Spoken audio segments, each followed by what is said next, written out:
welcome to episode number 079 of Something Else with Arya and not KJ. My name is Arya. Feast your hair holes on this week's episode as we take a look at Mid-South Wrestling from February 12th, 1983, along with some modern day stuff as well. Welcome again to our fun little program. So, what does everyone want to talk about this week? So remember last week when we were going over the heinous accusations against Vince McMahon? I asked a simple question. Why wasn't there a criminal investigation about this? Because I don't know, it certainly seemed like the kind of thing that, you know, somebody should be investigating criminally for. Well, shortly after I recorded that podcast and shortly after it dropped, news was breaking. This is from F4WOnline.com from February 2nd, written by Josh Nason. Vince McMahon under federal investigation for sexual assault allegations. A federal search warrant and subpoena served to Vince McMahon last July was part of an ongoing investigation regarding sexual assault and sex trafficking allegations against the now former TKO chairman. Citing sources familiar with the investigation, the Wall Street Journal first reported the news Friday morning, offering the first insights to what the warrant was issued for and what has been happening behind the scenes. The Wall Street Journal reported that in recent months, federal prosecutors in New York have been in contact with other women that have accused McMahon of sexual misconduct, looking for any communications between themselves and the former WWE chairman. According to the report, at least 5 women named in the subpoena, including Grant, had settlement agreements with McMahon, with some of them having been interviewed by the aforementioned prosecutors. According to the report, federal agents were looking for any documentation related to any allegation of rape, sex trafficking, sexual assault, commercial sex transaction, harassment, or discrimination against either current or former WWE employees. The investigation was launched in 2022 when the first reports of the allegations were revealed by the Wall Street Journal. McMahon has denied the allegations in the late January lawsuit filed by ex-employee Janelle Grant, one of the women that McMahon signed a hush money pact with, and said in a statement that he will fight the lawsuit vigorously. In the suit filed against McMahon, Laurinaitis, and WWE, Grant is looking for the NDA she signed with McMahon nullified, in addition to unspecified financial damages after McMahon allegedly only paid $1 million of their agreed-upon $3 million settlement. After news broke of the lawsuit last Thursday, McMahon resigned as TKO executive chairman the following day. WWE TKO has yet to comment publicly on this latest news, while McMahon referred to his previous denial statement to the Wall Street Journal. Oh boy. So, a lot of people have made this comment. At the end of the day, Vince McMahon screwed Vince McMahon. And the thing that eventually took Vince out of power was himself. And we're going to see what happens because, I know a lot of people are impatient. Lord knows I'm pretty fucking impatient myself. But at the end of the day, the legal system moves absurdly slow. I speak this from experience. The legal system moves excruciatingly slow sometimes. So, legitimately, if nothing happens, nothing publicly happens for 6, 7, 8 months, don't be terribly surprised. For a wrestling reference, you remember the Jeff Hardy thing where, he was caught, quote unquote, allegedly, I forget if he was buying drugs or selling drugs or whatever the hell he was doing in September of 2009. And that did get. What I'm saying is take a deep seat because this is not ending tomorrow. Famous last words. Moving on to our other current day situation, The Rock has come back to WWE and is going, from all appearances, is going to be challenging Roman Reigns in a one-on-one match for the Universal title at WrestleMania. And you may, unless you're living in a cave and or just completely ignore wrestling news, but are for some reason listening to my dulcet tones, people are upset about this. And I'll be honest, I'm not saying I don't know why, because I have my theory. However, at the end of the day, like there's a few things that I think are, pretty, pretty obvious and pretty out there.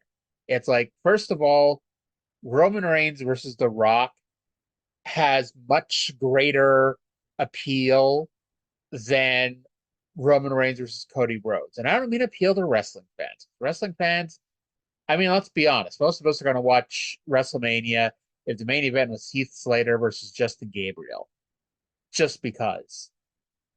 However, it's like this is going to, like, this business wise for WWE is a much bigger deal. It's going to bring in more sponsorship money. It's going to bring in more eyeballs. And if they have a kick-ass WrestleMania and you might, and you're able to convert some new fans possibly who are like, hey, I'm watching because I know The Rock is going to be wrestling. And hey, look at these other awesome matches. Look at these guys look at these guys and girls that are just fucking great. Like, fucking hey, look at this Rhea Ripley chick. She's fucking amazing. And I'm gonna start watching Raw now. I'm gonna start watching SmackDown now because I was so hooked by this show.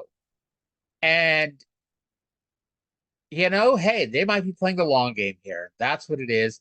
And I'm sure whatever they do with the world title, whether it's Cody and Seth, or the three-way Drew, whether somehow they get the title on Drew.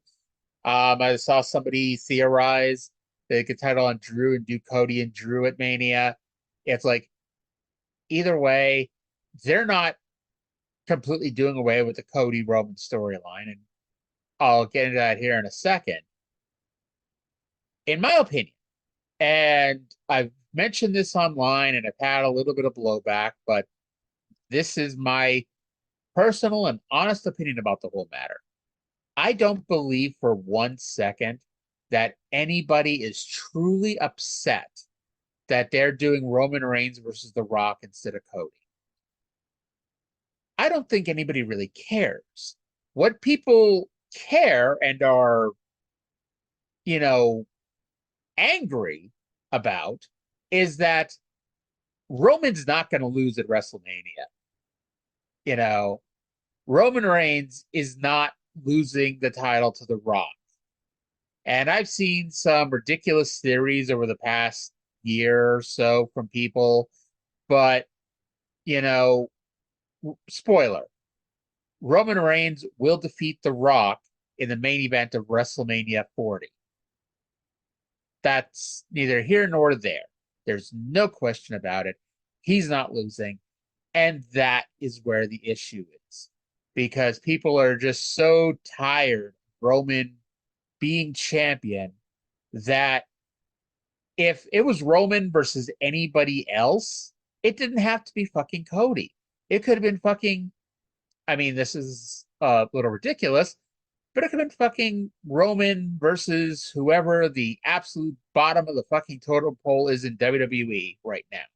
Whomever that is. And people would be more excited because they'd think, okay, bottom of the totem pole guy, it's WrestleMania. Roman's been champion 4 years. It's time for Roman to lose. And that's the point. People don't give a fuck whether it's The Rock. People just want Roman to lose the title. Let's be perfectly fucking honest about that. And that, at the end of the day, is what, in my opinion, people are the most upset about. Now, I'm sure there are people calling me an idiot. There are going to be people who just ignore me, probably. There are going to be people, like I said, calling me every name you could think of in your mind. But at the end of the day, that's my opinion. Now, this show is dropping on Wednesday this week. So WWE is doing the WrestleMania press conference Thursday night at 7 o'clock during Super Bowl weekend. So they're in Las Vegas for this, which, by the way, they are selling tickets to. It's at the arena in Las Vegas, whose name is currently escaping me at this minute. But you can go buy tickets to watch the press conference where they will theoretically be announcing The Rock versus Roman Reigns as the WrestleMania main event. Of course, shit could happen. They may change their mind and go somewhere else.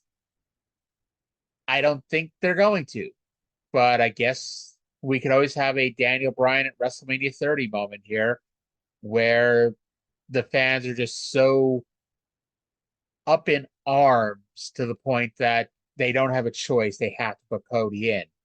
But I do think there's a major difference. Daniel Bryan had a insane groundswell of support. And this is where the Sami Zayn comparison came in last year that I, was trying to explain to people the difference. Like, Daniel Bryan had that insane amount of momentum from August, from when he won the title from Cena and lost it on a Money in the Bank cash in. Like, that was when the crowd, which already liked him, took it to another level and basically willed him against WWE's desires into the main event of WrestleMania. And that's something that Becky Lynch had too.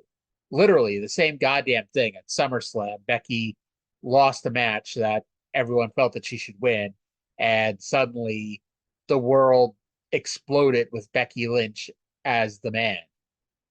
And that led her into a main event of WrestleMania that she was originally not supposed to be in. And Sami Zayn, in my opinion, wasn't quite there last year. And Cody, I'm sorry, Cody, in my opinion, is just as popular, now as he was last week when everyone assumed Cody was going to get the title shot. It's like, and I guess maybe I'm wrong. And we'll see if I'm wrong. I don't think I am. But anyway, let's dive in here. Before we actually go, right into Mid-South Wrestling, I do want to get a few plugs out of the way. If you wish to support me without paying anything extra, please consider using my Amazon referral link, Amazon Associates link, however you want to phrase it.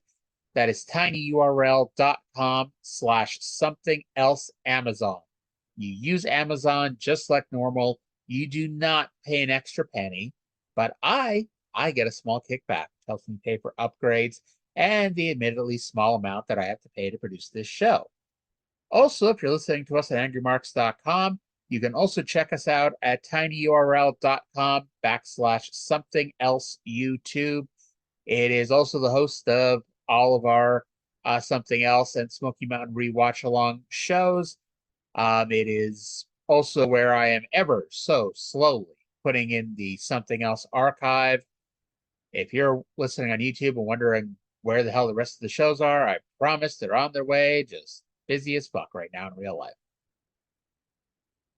And with that, let's dive right into this week's show. Let's dive into Mid-South Wrestling from February 12th, 1983. And we're going to go to the introduction here with Boyd Pierce and Cowboy Bill Watts.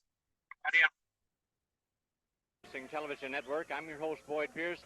A great card. It'll be headlined by Mid-South Tag Team Championship battle. That's right. The Mid-South Tag Team title holders, Ted DiBiase and Matt Bourne, defend those coveted belts against the challenge of the terrific twosome of Mr. USA, Tony Atlas, and Andre the Giant. Mr. Wrestling 2 is here. The Junkyard Dog will be in action. Hacksaw Jim Duggan. It all adds up to 1 hour of a lot of excitement. The man to tell you about it, no one better qualified than Cowboy Bill Watts. Well, Boyd Pierce, a lot of things happening. Of course, the big Mid-South tag matches you've already touched on. I'm sure everybody's anticipating it, as are we. The next thing, the North American title.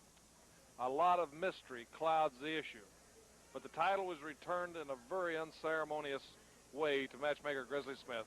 And Charlie Lay and the board of directors of Mid-South have decided there's only one way to solve it. That is a tournament for the North American title, a one-night tournament. The date will be March the 21st in downtown New Orleans. New Orleans, a great city that has had so much history with Mid-South Wrestling. That's the city that has won the right for the North American title tournament. And we'll be talking more about that as that event approaches. Earlier, Mr. Wrestling 2, who's been the victim of somebody symbolically threatening him, they sent him his mask, or a mask like his, cut in half. Reeser Bowden talked to him just prior to our going on the air. Let's look at that pre-recorded interview. As you will recall, there have been several incidents in which property belonging to Mr. Wrestling 2 has been defaced. It seems that somebody's trying to get under your skin, and apparently it hasn't come to a stop. Well, you know, it's property that looks like mine. I found out that a man evidently has gone to a far extent of going out and buying these things himself and putting them in my path is what it boils down to. He's trying to mess with my mind, my family, and my livelihood, which I don't particularly care about. You know, and here he just sent me another one here, and he says, 2, you're only half the man you think you are, and I'm going to prove it. Well, let me tell you something, my friend. Bring yourself on for the 15,000th time. If you are half the man you say you are, if you can do the thing that you say you're going to do to me, bust me, knock me down, kick me, or whatever you're going to do, come on out and do it. Quit sending me messages. I'm sick and tired of it. Well, maybe it will all come out in the open, and we'll find out what this is all about. Well, you heard Wrestling 2, and I certainly echo his feelings that anybody that threatens a person like that is the lowest individual ever and a coward to boot. Let's go to Reeser Bowden in the ring for the first bout. All right, so before we get to Reeser Bowden with our first bout, let's talk about what we just heard. So the North American title, as we've discussed last week, Stagger Lee has disappeared. Coincidence of coincidences, Stagger Lee has disappeared the same time Junk returned from his 90-day suspension. What a weird, wacky coincidence that is, huh? So Stagger Lee has returned the North American title to the Mid-South Wrestling offices, to Charlie Lay, the president of Mid-South Sports. And so now they've decided how that's going to be solved. There's going to be a one-night tournament on March 21st, with the winner becoming the North American champion. Keep in mind again here, it is February 12th. So we have 5 weeks to go before we're going to have a new North American champion crown. And we'll see how that goes. And I can tell you the next few weeks, we're going to have a lot of talk over who's going to be in this tournament, who's going to be, getting the shot of the title, and a lot of speculation on who's going to come out of this one-night tournament as champion. And, some of the contenders are in today's main event, which is Matt Bourne and Ted DiBiase defending the tag team titles against Tony Atlas and Andre the Giant. Now, as we've discussed over the past, 80 episodes of the show, Mid-South's tag team division is pretty much non-existent. They don't really have any formal tag teams. The last ones were really the Wild Samoans. Tag teams in Mid-South, for the most part, are just 2 singles wrestlers that are bonded together for some weird, strange, odd, unknown reason. Like when Junkyard Dog, was tag team champion, with Mr. Olympia, they were both on TV teaming with, a dozen other people. There's no real, like I said, there's no real tag team division. It does change a little bit here, but that's not going to change for a good year or so, because it's not really until the Midnight Express come in around Thanksgiving '83 that they really start working on an actual tag team division with actual tag teams. So from there we go to Mr. Wrestling 2. Now, this has been a story that's been going on for a little while, and it's a very slowly built storyline, and I promise there's a reason why it's building up so slowly. But as you might recall, Mr. Wrestling 2 has had his gimmicks destroyed. His masks have been, painted on and things of that nature. It turns out it's not so much his masks are being stolen. It's somebody is going through to great lengths and great expense of their own to, recreate similar masks and whatnot to fuck with Mr. Wrestling 2. And apparently, Two was sent another note saying, if you're only half the man you think you are, you know, and Two cut his fired up promo about the situation and dared whoever this is to step up. And Watts called whomever is doing it a coward. I don't know exactly when we find out who is behind this, but I do know it's sooner rather than later because unless I'm horribly mistaken, I don't think I am. The person behind it and Mr. Wrestling 2 have a match at the Superdome show in April. So it's now February 12th. You're going to know in the next few months. But again, this is old school territorial wrestling. Things don't just happen constantly. There aren't 15 angles, and this was what KJ, it was hard for him to grasp, how slow the wrestling world moved back then, and sometimes for good reason. And we'll see how this plays out and go from there. But speaking of Mr. Wrestling 2, he is in our first match as he's going one-on-one with Mike Bourne. Now, another of those things we've mentioned that is important to, ignore, or is important to mention here again, is that Mr. Wrestling 2 is still the Mississippi State Champion, or at least he's still the last recognized Mississippi Champion, but it's never mentioned. Legitimately, I think the last time they mentioned it was when he won the title in November for Mr. Olympia. It's like and even before then, Olympia, the last few weeks, like when he was champion, we mentioned that after the original Junkyard Dog Olympia DiBiase and Bourne match where Dog had to leave for 90 days, they were downplaying that belt pretty much from the minute that match ended. And Duggan is still the Louisiana champion, and that gets mentioned, pretty frequently. But Mr. Wrestling 2, it's like the Mississippi title has disappeared. But we'll see how that plays out here. Bourne did get a little bit of offense at the start, but 2 was having none of this shit. He uses a front chancery that Bourne tried to get out of to no success. 2 broke it and then put it back on. So Bourne grew tired of it and finally found a way out of it. He did, however, make the idiotic decision to go after 2's mask. So 2 freaked out, kicked his fucking ass, and pinned him with a knee lift. Now, of course, I'm saying all the fuck words that Mr. Wrestling 2 isn't allowed to say, but if he was allowed to drop an F word or two, it's what he'd be saying right now. So after the break, we come back where Bill Watts is going to be talking about the North American title tournament, and then we're going to hear from our aforementioned Louisiana State champion, Hacksaw Jim Duggan. The tournament for the North American title, March 21st in downtown New Orleans, is going to attract a lot of tough men, a lot of entries. And one man who's certainly no stranger to Mid-South and is certainly very vocal and outspoken, Hacksaw Duggan, was talking to Reeser Bowden about that tournament. In New Orleans on March 21st, there will be a big tournament for the North American heavyweight title. And a lot of the fans have wanted to know, let me tell you something, Hacksaw Reeser. Duggan going to be in it? Hacksaw, of course Hacksaw Duggan's going to be in it. Let me tell you something. Though I have this Louisiana State Heavyweight Wrestling Championship belt, it just doesn't quite fit Hacksaw Duggan right. It feels like a tie maybe. Just doesn't fit Hacksaw Duggan. So Hacksaw Duggan is definitely putting his name in the hat. Hacksaw Duggan will definitely be there for the North American Championship match. And it seems to be the year of tournaments.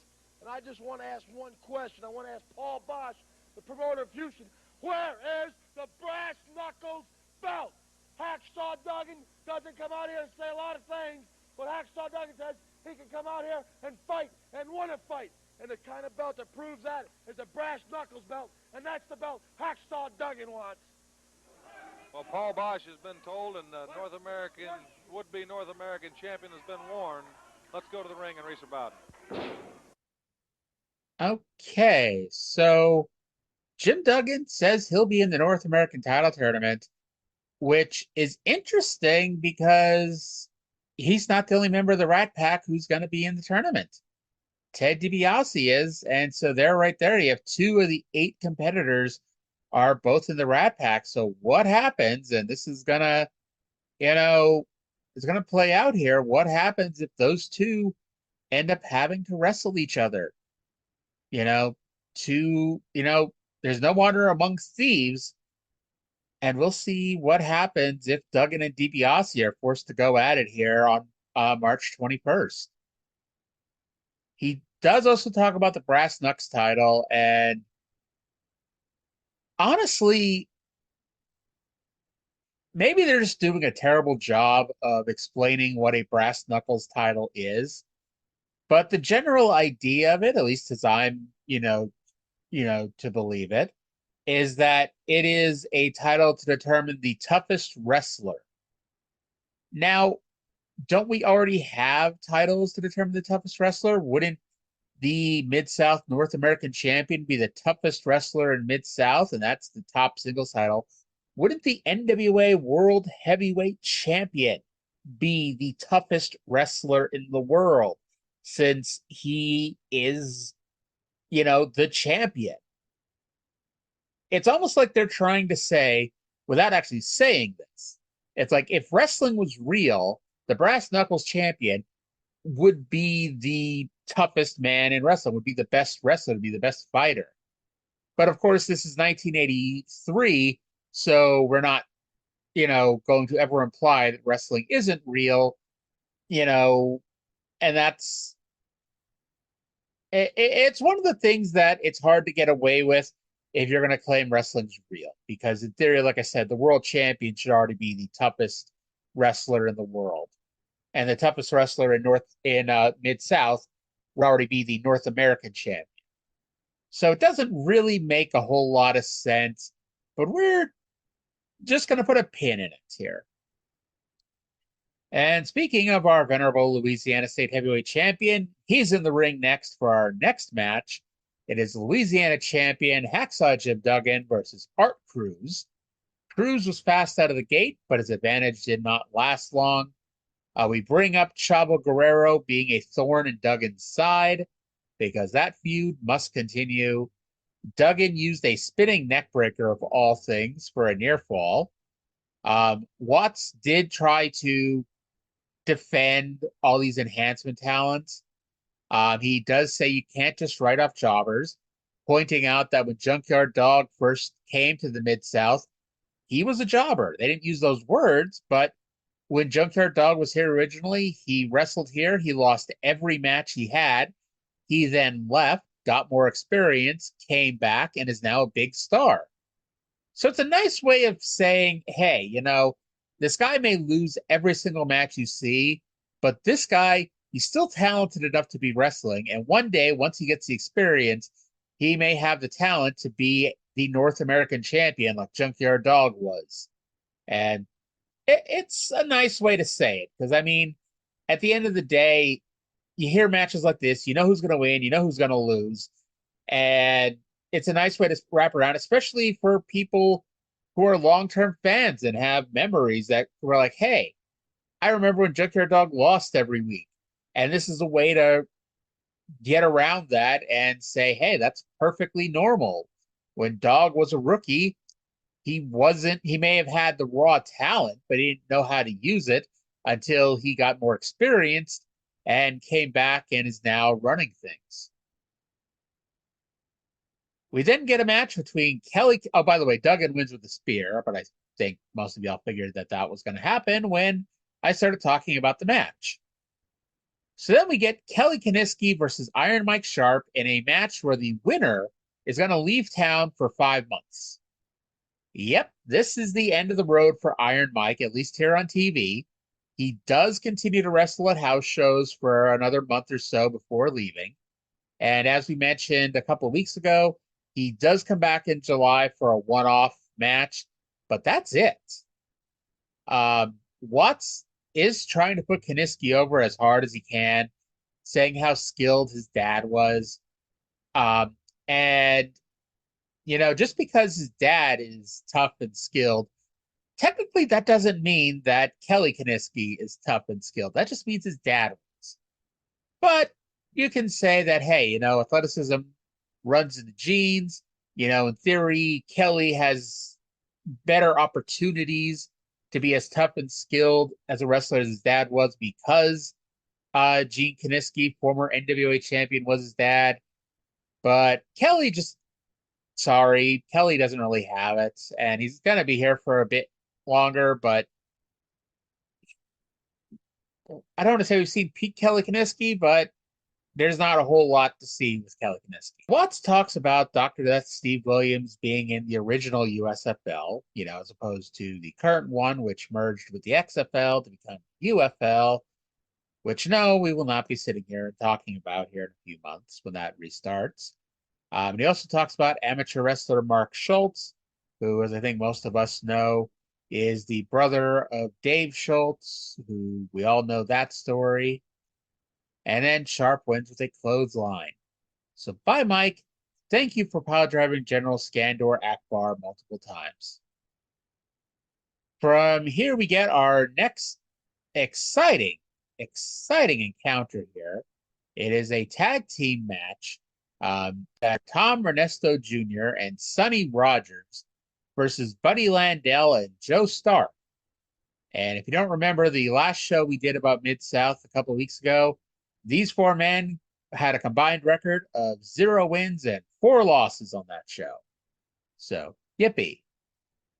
Watts makes fun of Sonny Rogers for wearing multicolored tights. I'm just making fun of him for not wearing tights that are flattering for his body type. Bill is really into amateur wrestling this week as he just won't shut up. If you are interested in knowing more about 1983 NCAA wrestling, check out the February 12th, 1983 edition of Mid-South Wrestling, which is available both on Peacock and if you're watching us on YouTube, the whole show will be posted at the end of this podcast.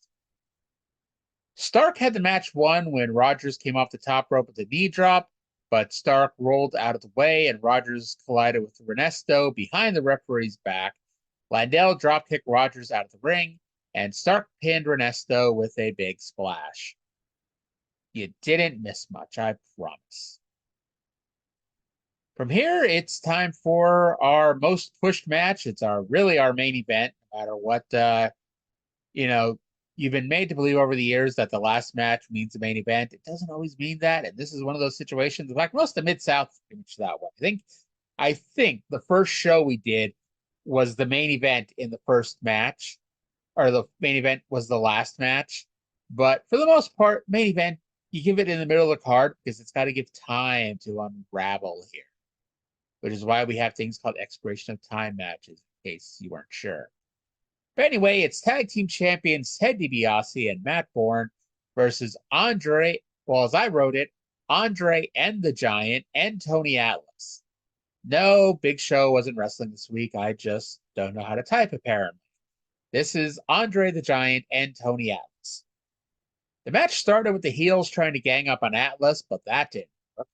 Andre tagged in, and it worked even less, as Andre press slammed Bourne multiple times and body slammed DiBiase. The heels bailed to regroup and then got back in the ring. DiBiase tried putting on a full Nelson, but Andre used the butt to stomach to get out of it. Yes, DiBiase tried putting a full Nelson on Andre the Giant. Keep in mind, in 5 years, Andre sells him the WWF World Tag Team Championship. And if you don't know what the butt to stomach is, it's where Andre breaks out a move by swinging his hips forward and then back into someone's stomach. And depending on how tall they are, it could also be the butt to head or the butt to chest, but it's rarely the butt to anything lower than the stomach. Let's see, blah, blah, blah, blah, blah. Lost my place. There we go. Atlas tagged in, so DiBiase raked his eyes, gave him a face full of knee, and got the heat. They announced that next week, keep in mind again, this is February. We've spoken about this on the show. But next week, we're going to finally see the famous Ric Flair, Kerry Von Erich Christmas night incident from World Class here on Mid-South Wrestling. So February 19th, we're going to watch a replay of something that happened on December 25th. Atlas doesn't stay for down. Atlas doesn't stay down for long, and him and Andre tagged out repeatedly. Atlas used a back suplex for a near fall, as Watts weirdly started talking about how you cannot lose the titles by disqualification. Now, let's go to the finish.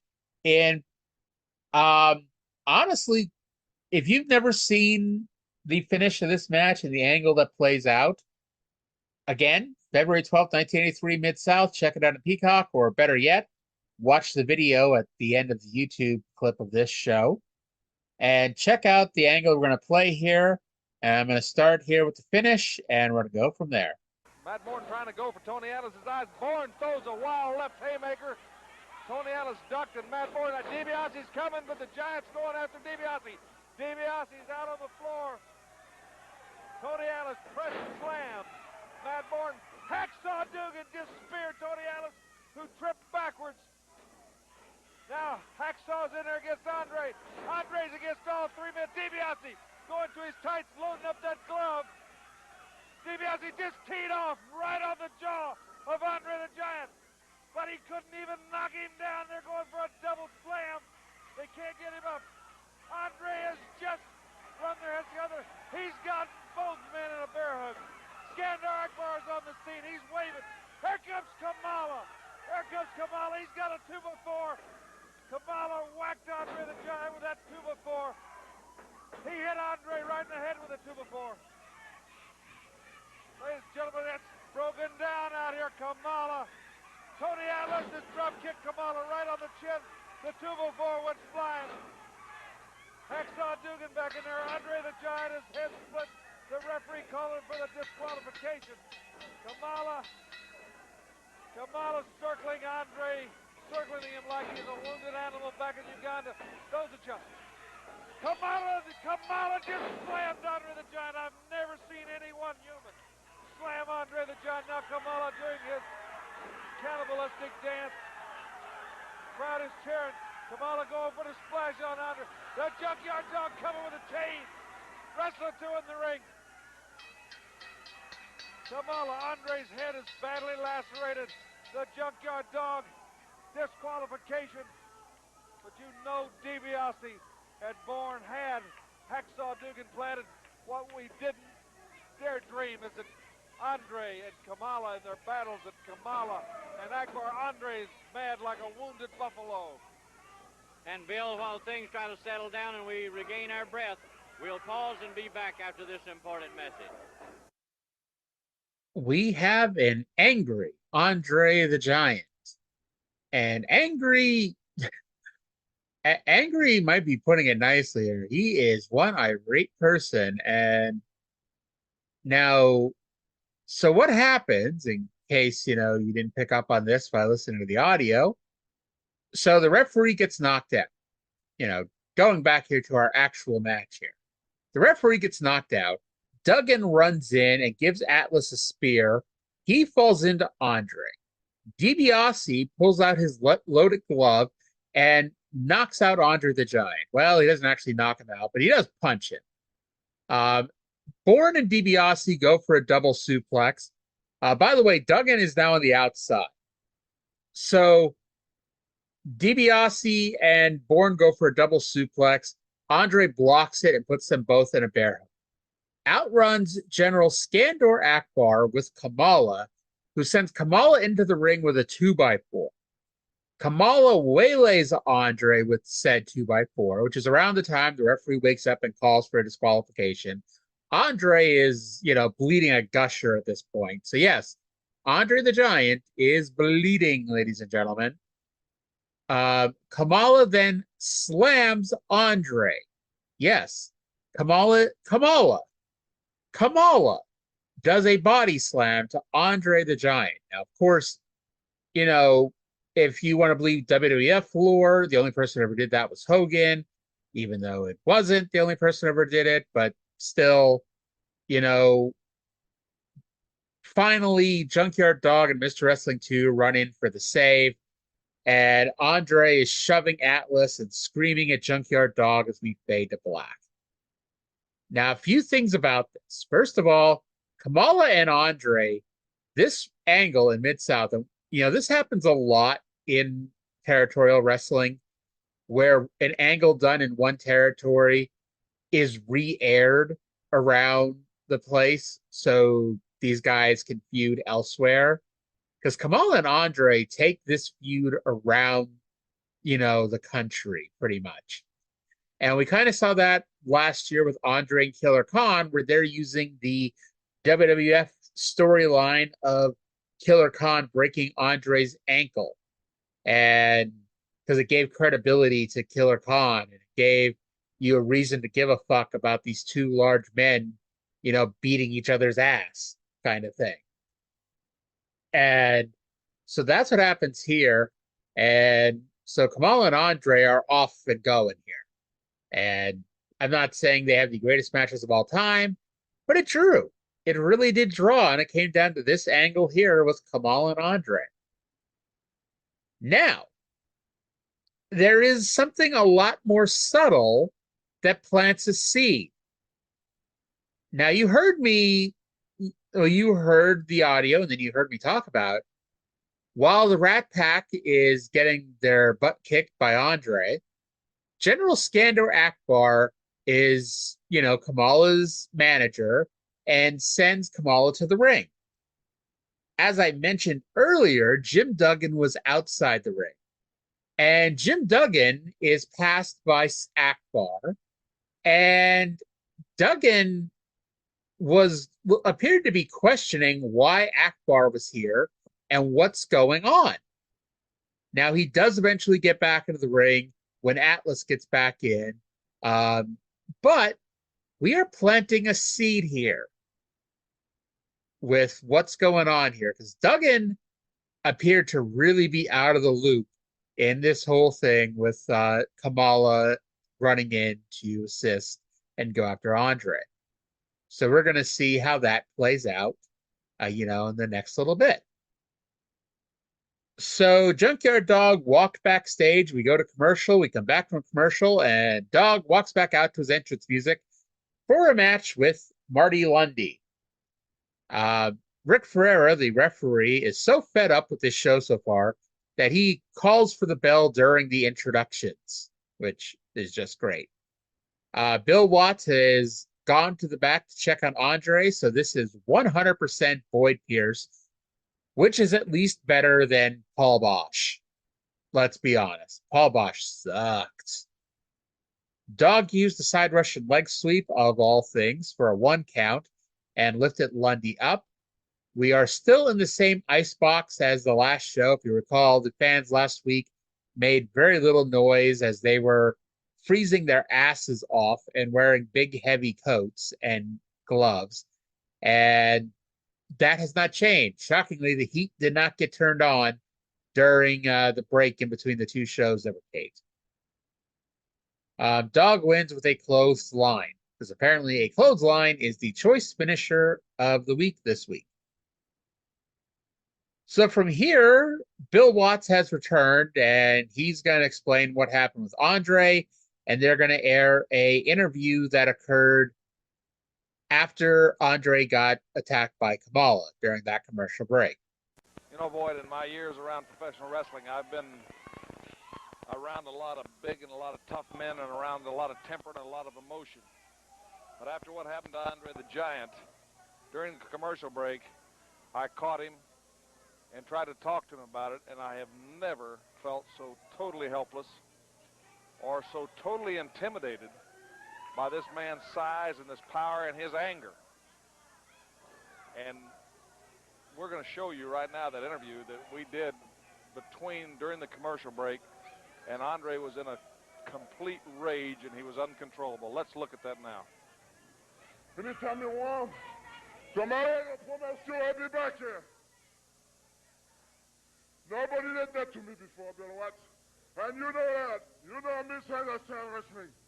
And tomorrow, I don't know where you come from, and I don't know. Maybe you're a savage. But now I'm going to tell you, you make me a savage too. And you better tell it too. I'm telling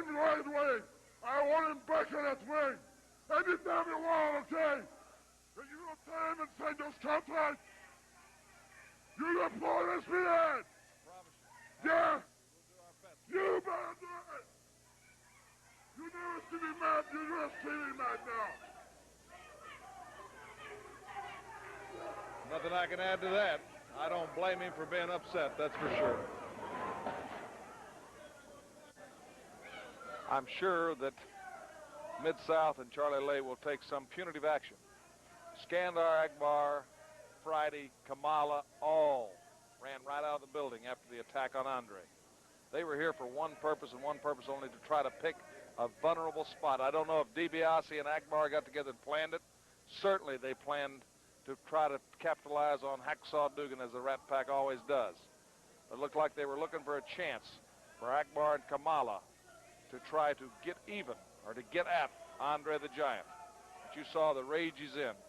I wouldn't want to be in their shoes if Grizzly Smith can ever make that rematch. I'll guarantee you that. Now let's go for the final standby match in the ring now. All right. So we go to Andre for the pre-tape promo, and to be honest, there's only so much you can say about an Andre promo, especially an irate Andre promo, since he wasn't exactly cutting 5-star promos when he's not pissed off, angry, sweaty, and tired. So make him pissed off, sweaty, and tired, and then stick a microphone in his face, and you're not getting a lot of, great audio material here, except that he's obviously, a smidge pissed off right now, especially at Kamala. And he screamed that Watts better make the match happen. And yeah, I did note, though, that if this interview took place in the commercial break after that tag team match and before the JYD Marty Lundy match, why did Bill Watts have to go backstage to check on Andre if Andre had already gripped him up and screamed at him for, a minute? Oh, well. So we go to the ring for our final match. It is our expiration of time match. Don Bass versus Tim Horner. As we mentioned last week, or we mentioned before with Don Bass, picture Kane about a foot shorter and about 50 pounds. Actually, probably about the same weight, but if you subtract a foot from Kane, he'd be, a bit pudgier. But anywho, Horner did a series of headlock takeovers or head scissor takeovers. Now, when Tony Atlas did those on our last Mid-South show in front of the same frozen crowd, the crowd did not make a peep. So shockingly, they didn't make a peep this week either. Horner wins with a Thez press. Nothing else notable happens as our show comes to its conclusion. So that was a really good episode. I'll say it. I thought it was a pretty damn good episode. It had a really fun tag team title match. It had a great angle. It planted a lot of seeds for the future, and we know what the future holds for a lot of stuff. We know the North American title is going to be decided on March 21st. We know that Mr. Wrestling 2 is still looking for his guy. We know that Kamala is now centered with Andre the Giant. And I guess we're going to find out what all this means here in the future. But that's going to do it here for Mid-South Wrestling. And before we finish things up here in Mid-South, we're going to go to Weird News of the Week. And that is Weird News of the Week presented by Nobody. Nobody, the company that sponsors nothing. And for that, when my screen loads, we're going to go to upi.com. We're going to go to our old friend Ben Hooper, and we're going to talk about a snake escaping winter cold by invading a home in British Columbia. Wildlife experts in British Columbia are caring for a Great Basin gopher snake that decided to invade a resident's home instead of going to sleep for the winter. Interior Wildlife Rehabilitation Society said the snake, which is native to the area, was found awake and active inside an Okanagan home at the time of year when most of its fellow reptiles are in an inactive state of hibernation, basically. Eva Hartman, founder of the nonprofit, said the rehabilitation center had to receive special permission from provincial authorities to care for the serpent, as Great Basin gopher snakes are considered to be a threatened species. The rehabilitation center said the snake will be released outside near the home where it was found once temperatures are warm enough for it to survive. Interesting. And hey, I learned something today. I didn't know snakes had their own period of hibernation. So you learn something every day. You even learn something on a wrestling podcast about something that has nothing to do with wrestling. But that's going to do it for this week's episode. And, we talked some new wrestling, we talked some old wrestling, and we're going to be back next week to do more of the same. But until then, I want to thank everybody for listening, and I'll talk to you again in 7 days.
Hello, everybody, and welcome to this week's edition of Mid-South Wrestling Television Network. I'm your host, Boyd Pierce.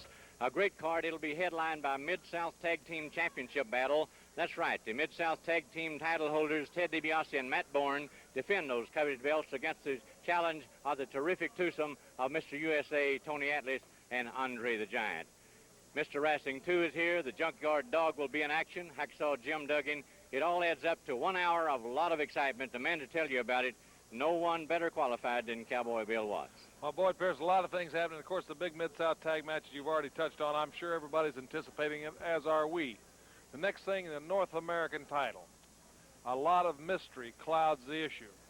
But the title was returned in a very unceremonious way to matchmaker Grizzly Smith. And Charlie Lay and the board of directors of Mid-South have decided there's only one way to solve it. That is a tournament for the North American title, a one-night tournament. The date will be March the 21st in downtown New Orleans. New Orleans, a great city that has had so much history with Mid-South Wrestling. That's the city that has won the right for the North American title tournament. And we'll be talking more about that as that event approaches. Earlier, Mr. Wrestling 2, who's been the victim of somebody symbolically threatening him, they sent him his mask, or a mask like his, cut in half. Reeser Bowden talked to him just prior to our going on the air. Let's look at that pre-recorded interview. As you'll recall, there have been several incidents in which property belonging to Mr. Wrestling 2 has been defaced. It seems that somebody's trying to get under your skin, and apparently it hasn't come to a stop. Well, it's property that looks like mine. I found out that a man evidently has gone to a far extent of going out and buying these things himself and putting them in my path, is what it boils down to. He's trying to mess with my mind, my family, and my livelihood, which I don't particularly care about. And here he just sent me another one here, and he says, 2, you're only half the man you think you are, and I'm going to prove it. Well, let me tell you something, my friend. Bring yourself on for the 15,000th time. If you are half the man you say you are, if you can do the thing that you say you're going to do to me, bust me, knock me down, kick me, or whatever you're going to do, come on out and do it. Quit sending me messages. I'm sick and tired of it. Well, maybe it will all come out in the open, and we'll find out what this is all about. Well, you heard Wrestling 2, and I certainly echo his feelings that anybody that threatens a person like that is the lowest individual ever and a coward to boot. Let's go to Reeser Bowden in the ring for the first bout. This event is for one fall with a 10-minute time limit. In the red corner, At 245 pounds from St. Joseph, Missouri, Mike Bond.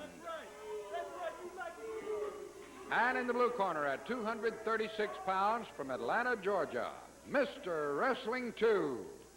This event, one fall, 10-minute time limit, 6 foot 5 inch Mike Bond against the ever popular and always capable Mr. Wrestling number 2. Bill? Well, Mr. 2, a man who didn't go out and just gain his reputation by asking for it or begging for it. He demanded it. And there's the difference. That's the way any top athlete builds a reputation. It's through demanding respect. They gain it by going out and whipping people. There's no magic wand in any professional sport, much less the king of sports, professional wrestling, that picks somebody out of the pack when he starts his career and says you're going to be a star. You got to have the intestinal fortitude, the intensity, and the heart, and the courage, and at the same time get the breaks and have the luck in not getting that debilitating injury. In wrestling, too, you see a man, a veteran campaigner, an international star, a man who is proud of being Mr. Wrestling, too, tenacious. Reminds me of a pit bulldog, American pit terrier. Look at him. He's got that front face lock on Mike Bond. Mike Bond, 6'5".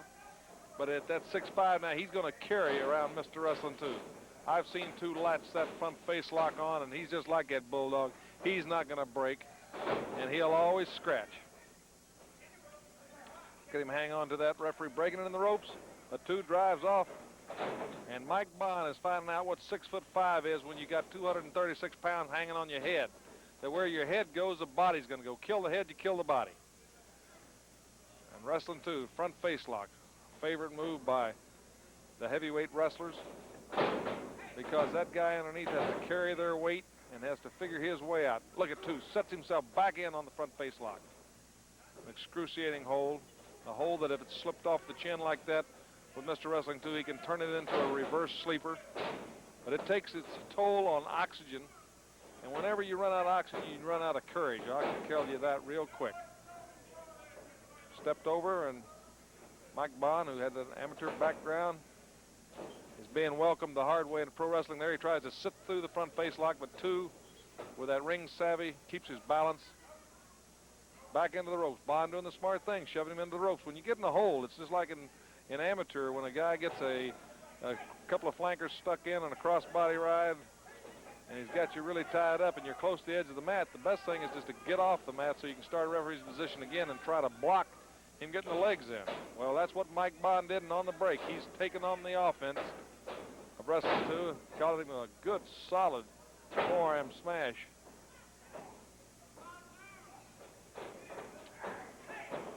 Now, there's the critical error. That's the critical error. He's gone for Mr. Wrestling 2's mask.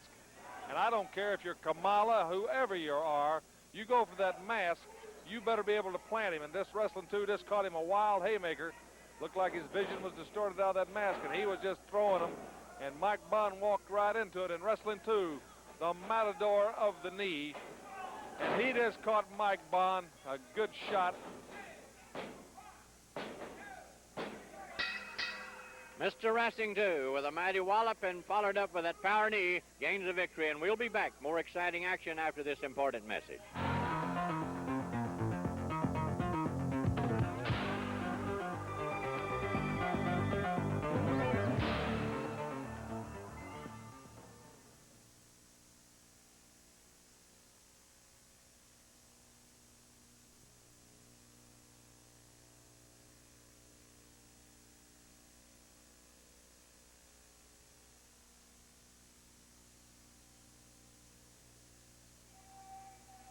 The tournament for the North American title, March 21st in downtown New Orleans, is going to attract a lot of tough men, a lot of entries.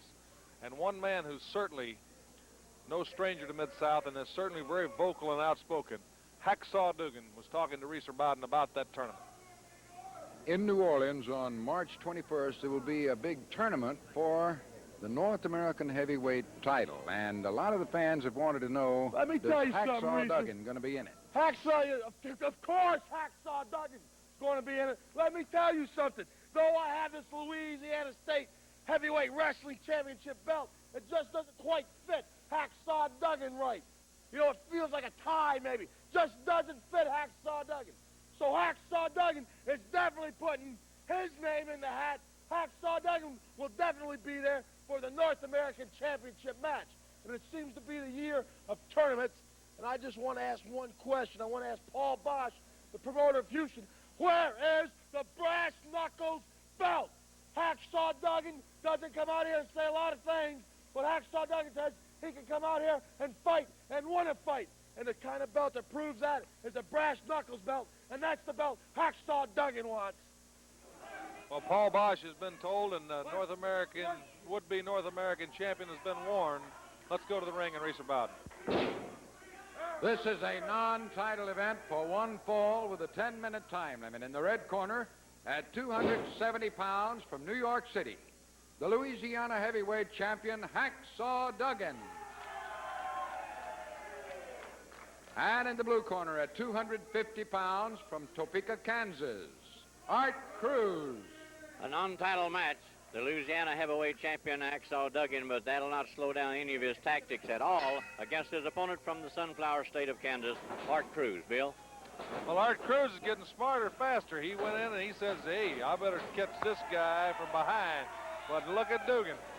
Dugan's like trying to catch a one-man game. Art Cruz waist locking up and down, showing that amateur background. Dugan, too. Dugan's setting out rapidly, but Dugan goes to the ropes. That's the quick way out, and Dugan's mad as he stomps that foot.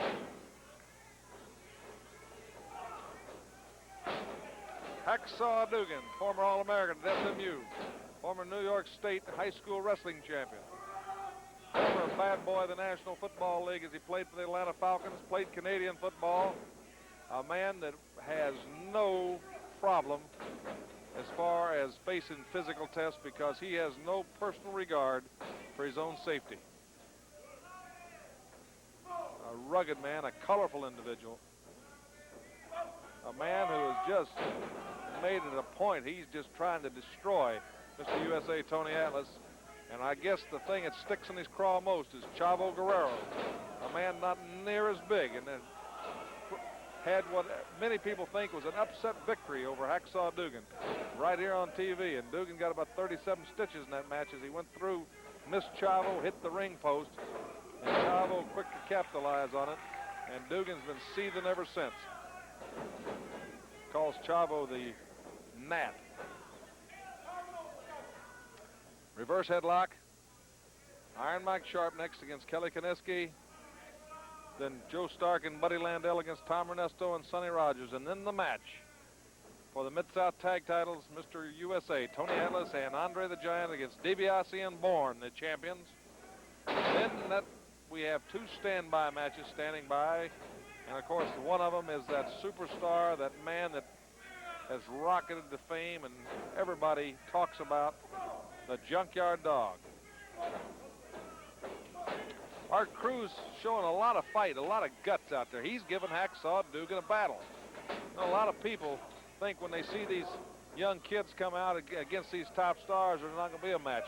But we got to sit here and recall that the Junkyard Dog lost many matches when he first came to Mid-South Wrestling. And he wasn't called the Junkyard Dog. As a matter of fact, he left here and he went to Germany and he went to Canada.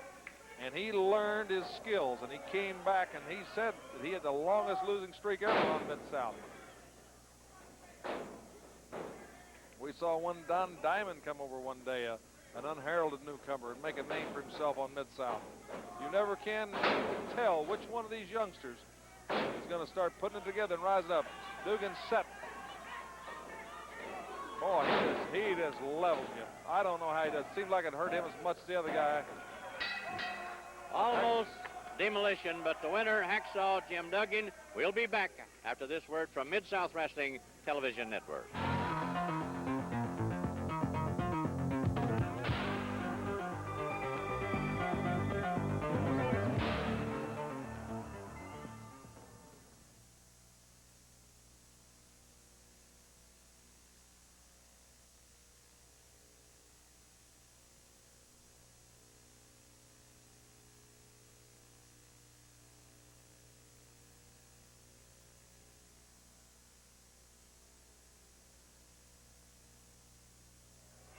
This event is for one fall with a 10-minute time limit. In the red corner, At 268 pounds, from Vancouver, British Columbia, Kelly Kiniski.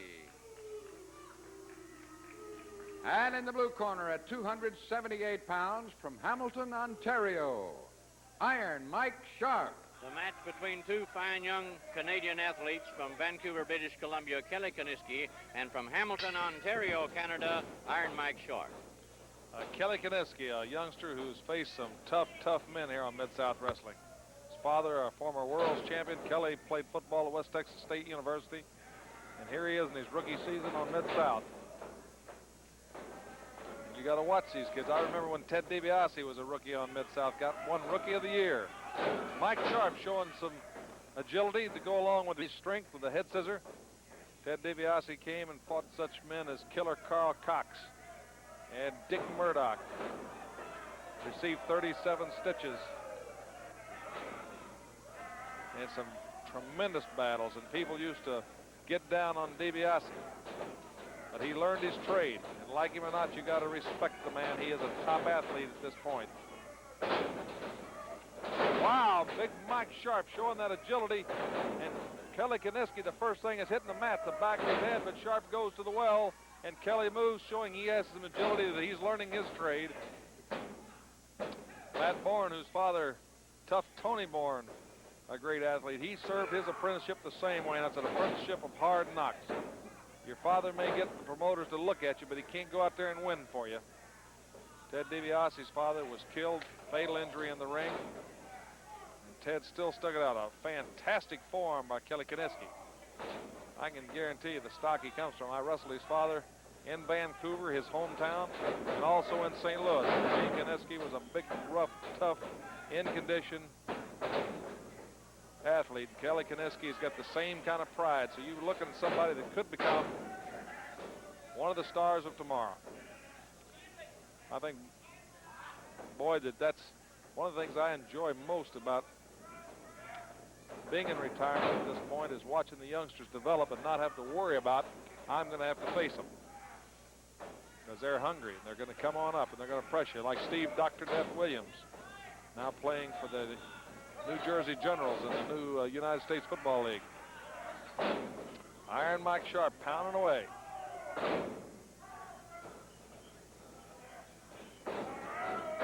Tom Renesto Jr., another youngster, trying to make it. As was Dick Murdoch at one time. Dick Murdoch started at such a young age. His father was a pro wrestler. His uncle was a pro wrestler. I can remember when Terry and Dory Funk first got in wrestling about the same time I did, and both of them became world's champions. They paid their dues. Headlock. Reverse headlock. Sharp coming to his feet.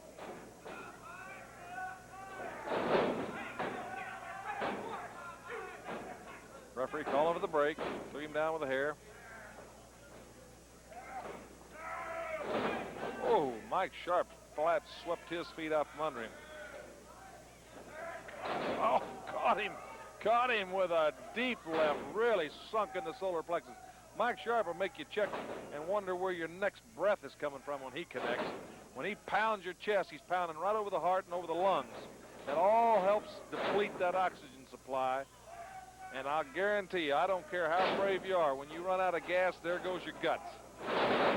You just can't compete. Mark Schultz, the two-time NCAA champion for the University of Oklahoma, said lung power, that's the answer. You've got to be in shape. You've got to have the skills and the strength and ability. But if you don't have the conditioning, wow, clothesline. The Iron Man just iron clotheslined him. Iron Mike Sharp wins the battle of the Canadians, and we'll be back with more action after this word from Mid-South Wrestling.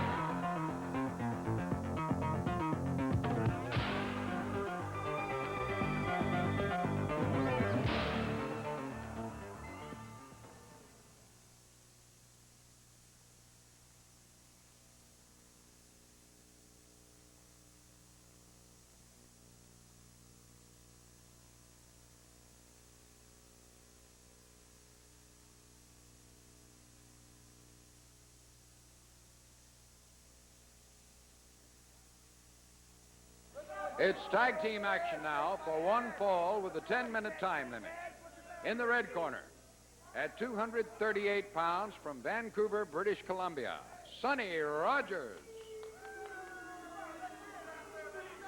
And his partner at 242 pounds from Hollywood, California, Tom Renesto Jr. In the blue corner at 222 pounds from Jonesboro, Arkansas, Joe Stark. And his partner at 238 pounds from Richmond, Virginia, Buddy Landell. 4 young grapplers in the ring now, trying to battle for supremacy, setting them up for future matches against more experienced opponents. Tom Ernesto Jr. and Sonny Rogers against Joe Stark and Buddy Landell. We have Rogers and Stark in the ring. Here's Bill. Well, I'll tell you, Sonny Rogers is either got to be tough or crazy, because if he wore that outfit around where I grew up, they'd check him out, Boyd. And, of course, I say that, and I look at you and I smile because you've been known to wear some wild clothes yourself, so I guess it's just each personal taste. Last week when I introduced him as his psychedelic clothes on, but this week I just couldn't do it anymore. So good fireman's carry. Sonny Rogers, fireman's carry, and he's wanting Joe Stark to get to his feet. This is the kind of match I enjoy because these are your preliminary boys out there. All 4 of these guys are preliminary kids. They're all trying to claw their way up and get recognition. And here matchmaker Grizzly Smith's put 4 of them in there together, and he's going to see that it's more of an even match than sometimes you get, because recall last week Buddy Landell was against Kamala. Now Buddy Landell has really improved. And like I say, he's bench pressing almost 500 pounds now at a body weight of about 235, 240.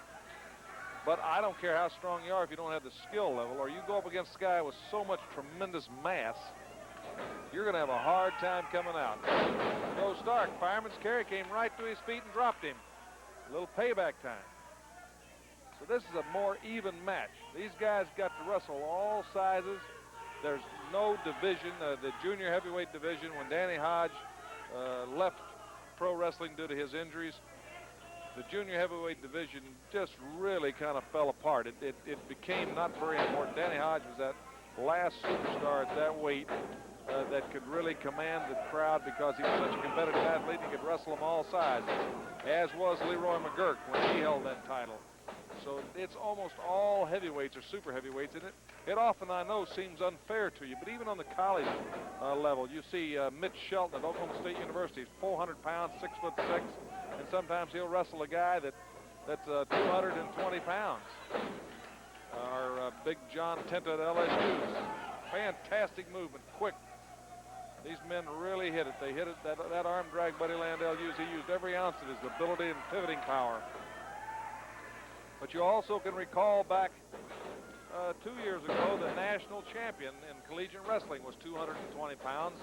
A man named Bannock from Iowa. And he's he'll be in the matches again this year. But he'll have to wrestle a guy the size of Mitch Shelton and a guy the size of Big John Tenta or Thacker from the Southeast Conference. It's 400 pounds. There was a guy named Harris from Oregon State that was 228 pounds that was a national champion twice. You recall in pro, the world's champions are oftentimes in the 240-pound range. They have the tremendous stamina and the endurance. This match is well matched, guys tagging in fast. They got Bud Landell in some trouble. Tom Ernesto Jr., Sonny Rogers. Tom tags to Joe Stark, and Stark is in. The next match, of course, is the match everybody's waiting for. It's a great thing to see these preliminaries and their competitiveness, and they'll make mistakes, but they try harder. But you're going to see a match that matchmaker Grizzly Smith has booked on television that I don't think you'd get the chance to see, because this could be a main event in Madison Square Garden, the Superdome, the Houston. There goes Sonny Rogers up off the top rope after Joe Stark, but Joe Stark saw it, got out of the way. The crowd warning him. Buddy Landell drop kicks Sonny Rogers. Joe Stark is going to, he got his first victory ever here on Mid-South TV. And the jubilation in the ring. Joe Stark and Buddy Landell, the winners, will be back. The Mid-South Tag Team Championship on the line after this important word.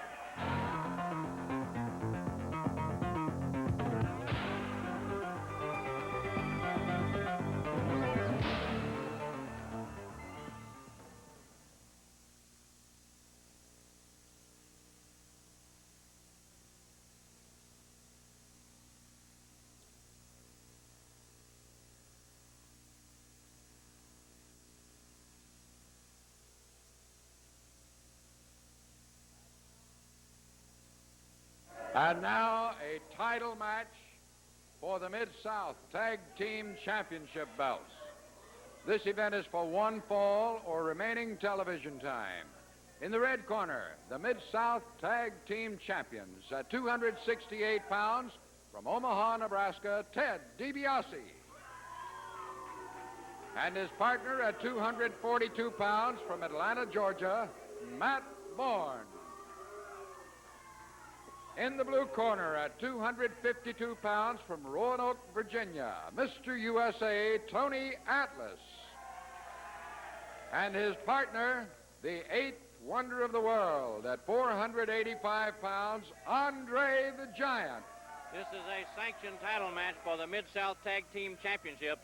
The champions, Ted DiBiase and Matt Bourne, but look at their opponents. The challengers, Mr. USA Tony Atlas from Roanoke, Virginia, and 485-pound Andre the Giant from Grenoble, France. Bill? Well, I'll tell you, everybody's waited for this, and I've certainly looked forward to it. I'm glad to be here with you, Boyd, and I know everybody at home doing. Matt Bourne, Tony Atlas, DiBiase and Bourne, which way do you think? They've got to try to figure which is the weaker link. And on appearance, you'd say anything except Andre. But then you're against Mr. USA, Tony Atlas, who can bench press 600 pounds, who's quick as lightning, can drop kick almost taller than a tall building, so to speak. And I just don't know what to tell you. They're both trying to gang up on him. This is going to be a hard match for a referee. Tony Atlas tagged behind. I don't know if the referee saw it or not. And Matt Bourne just got tossed from the top of a skyscraper as 7'4", 485 pounds. Look at him throw Ted DiBiase and Matt Bourne like they're just little children. And he just dropped Matt Bourne, then right on his stomach, headbutt. And Ted DiBiase went over like a piece of cordwood, and listen to this crowd. They love it. We have 2 standby matches scheduled, but this is for one fall or TV time remaining. One of those standby matches I certainly hope we have time for. It's the greatest man that ever put on a pair of wrestling tights in Mid-South, the Junkyard Dog. But right now, at stake, and the action is hot and heavy, as we have this Mid-South Tag Team title match. And DiBiase is firmly convinced that this is a conspiracy to rid Mid-South of his talent. And Andre is asking DiBiase to come on in the ring. And, of course, DiBiase, with that glove that's supposed to protect an injured hand on him, even Andre the Giant may have to worry about DiBiase being able to load that glove, because his hitting the Junkyard Dog once cost the dog 90 days vacation from Mid-South. And right there, you just hit Andre, and it didn't go anywhere. And DiBiase is trapped. You got to recall, DiBiase is 6'5", 6'4", and he's 275 pounds, and he doesn't even look like he ought to be in the ring out there. Look at the size and the mass. Andre's shoe, his cowboy boot, is a size 23. Just said he'd lost about 60 pounds and is back down to 485 pounds. Tony Atlas, a suplex, and DiBiase and Bourne, they're in a world of trouble here. Next week, we'll have Kerry Von Erich, and that match with Ric Flair, where the Freebirds showed their colors once again, and Michael Hayes cost Kerry Von Erich the National Wrestling Alliance title. Matt Bourne in, they're going to work on Mr. USA, Tony Atlas. Body slam. Bourne drives that knee in. Nearly going for the count. Tony Atlas threw him off just like he was bench pressing, and you saw him go sky, and Alfred Daly had to hurry to get out of the way. Atlas, beautiful move. Back into a front face lock. Matt Bourne's father, Tough Tony Bourne, so Matt Bourne's been wrestling since he was a youngster. DiBiase's father, Iron Mike DiBiase, a Big 7 champion from Nebraska, National AAU champion, and a top professional wrestler till he was killed in the ring. So there's a lot of experience out there. This team has been a well-oiled machine, unscrupulous, the Rat Pack. You wonder where Hacksaw Dugan is. You know that his beady little eyes are certainly intense upon this match. Tony Atlas just showing that that's a wrong way to attack him. but he let Ted DiBiase feel the pain. Andre the Giant, and he can club you. When you shake hands with him, your hand disappears. When he drinks a can of beer, you can't even see the can. A huge man from Grenoble, France, an agile man, a man who played rugby. His father was almost 8 feet tall, his grandfather, excuse me. Andre the Giant, he's just introduced DiBiase to Matt Bourne up close. And look at Andre, it's just decimating. Still, the titles are at stake. They have to defeat the champions. The champions cannot lose the title by disqualification or by countout. They have to either be made to pin or made to submit. Oh! Suplex. Belly to back, off to the side.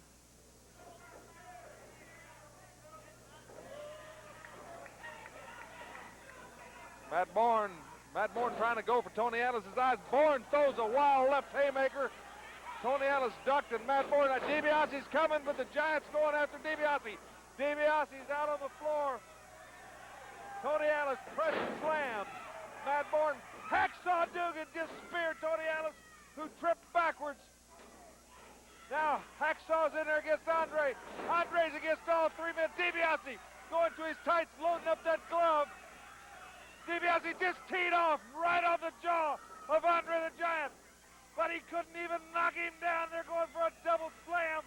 They can't get him up. Andre has just run their heads together. He's got both men in a bear hug. Skandar Akbar's on the scene. He's waving. Here comes Kamala. Here comes Kamala. He's got a 2x4. Kamala whacked Andre the Giant with that 2x4. He hit Andre right in the head with a 2x4. Ladies and gentlemen, that's broken down out here. Kamala. Tony Atlas has drop kicked Kamala right on the chin. The 2x4 went flying. Hacksaw Dugan back in there. Andre the Giant, his head split. The referee calling for the disqualification. Kamala circling Andre, circling him like he's a wounded animal back in Uganda. Those are just. Kamala just slammed Andre the Giant. I've never seen anyone human slam Andre the Giant. Now Kamala doing his cannibalistic dance. Crowd is cheering. Kamala going for the splash on Andre. The Junkyard Dog coming with a chain. Wrestler 2 in the ring. Kamala, Andre's head is badly lacerated. The Junkyard Dog, disqualification. But you know DiBiase had Bourne had Hacksaw Dugan planted. What we didn't dare dream is that Andre and Kamala in their battles, that Kamala and Akbar, Andre's mad like a wounded buffalo. And Bill, while things try to settle down and we regain our breath, we'll pause and be back after this important message.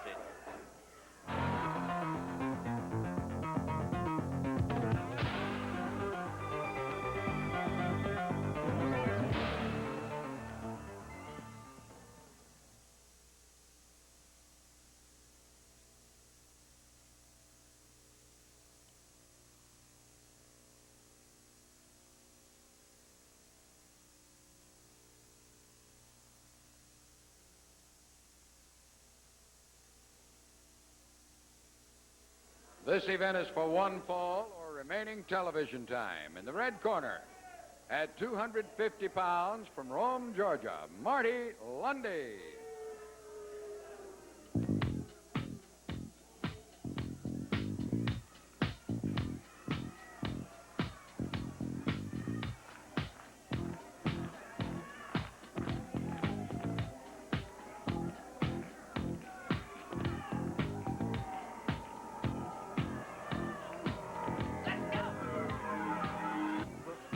And at 270 pounds from Tennessee, the Junkyard Dog. Rick Ferreira called for the bell. Cowboy Bill Watts has gone to the dressing room. I remember when Andre the Giant first came to this country, but I've never seen him in that condition. A laceration, a crimson flowing, and a fired-up wild man. Andre the Giant after what happened to him. And now the People's Choice, the Junkyard Dog, in the ring against Marty Lundy from Rome, Georgia. Headbutt. Lundy down on the apron and out, spilling over to the cement floor below. Rick Ferreira, the referee, in the ring with the count. The Big Thump, the Junkyard Dog, one of the most popular wrestling stars ever in Mid-South. There he goes. And that's one of the reasons. Fans solidly behind him because of his capabilities, a string of victories that books cannot carry.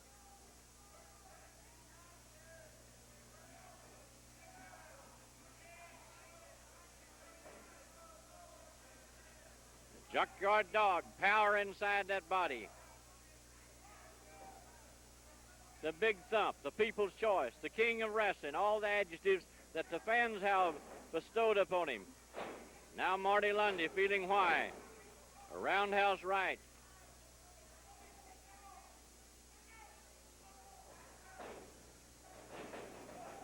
The Dog continued to be the aggressor on the far side.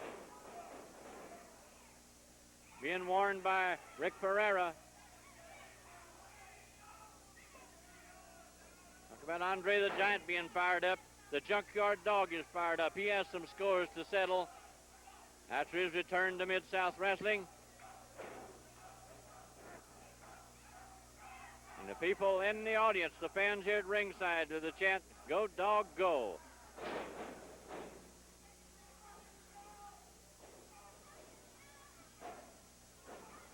Down to one, bringing him up. Dealing out the punishment now. The Junkyard Dog is back, and Marty Lundy feeling the full effect of it. Headbutt. Down goes Lundy.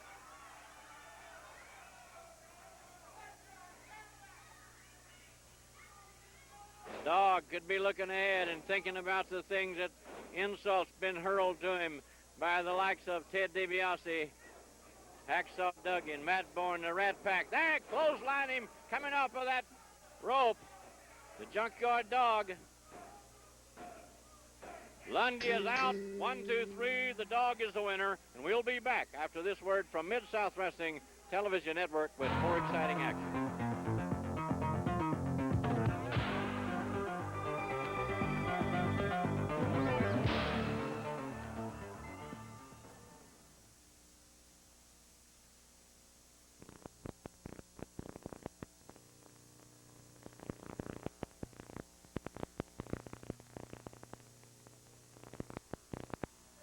You know, Boyd, in my years around professional wrestling, I've been around a lot of big and a lot of tough men and around a lot of temper and a lot of emotion.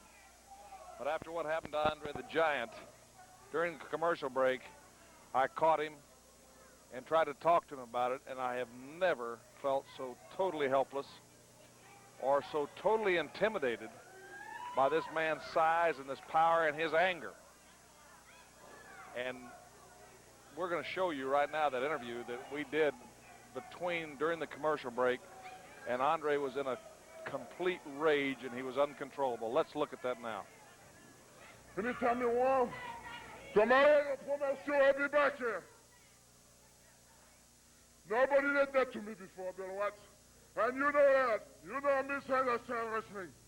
And tomorrow, I don't know where you come from, and I don't know. Maybe you're a savage. But now I'm going to tell you make me a savage too.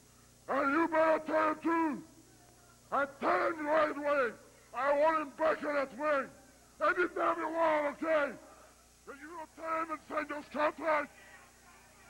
You don't promise me that. Promise you. Yeah. We'll do our best. You better do it. You never see me mad. You never see me mad now.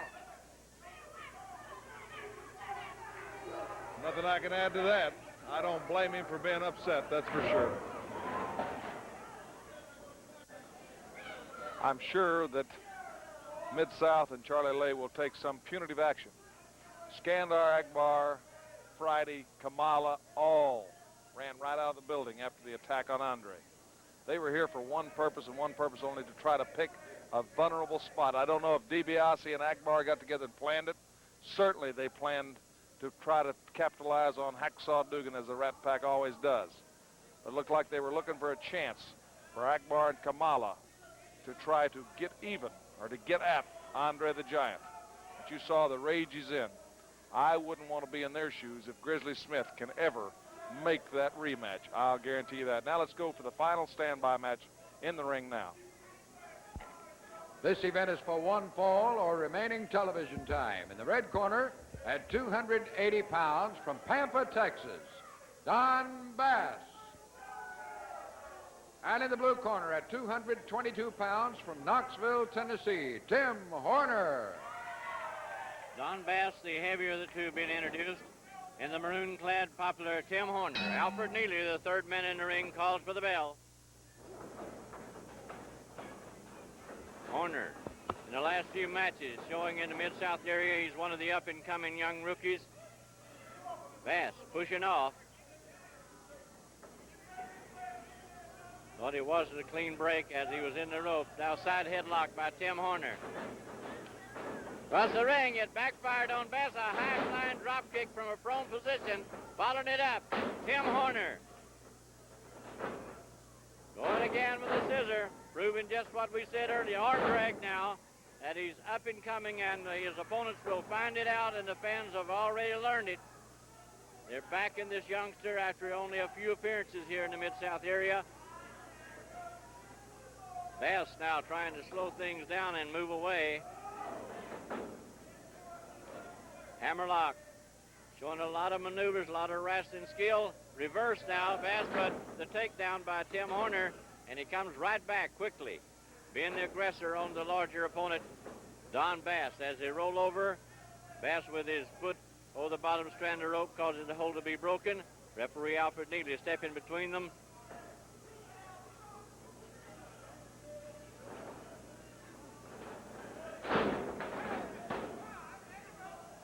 Once again, gripping that rope. Steel cable inside the strand.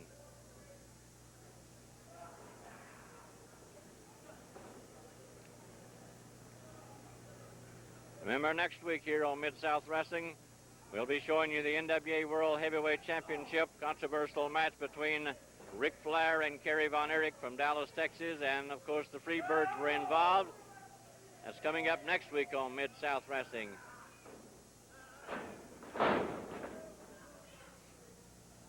Tim Horner still applying the pressure. The big Don Bass. The Junkyard Dog is back in the Mid-South area. And everyone knows it. Over in the far turnbuckle. Hammer with that elbow now. Don Bass trying to make a comeback. So far it's been almost all Tim Horner.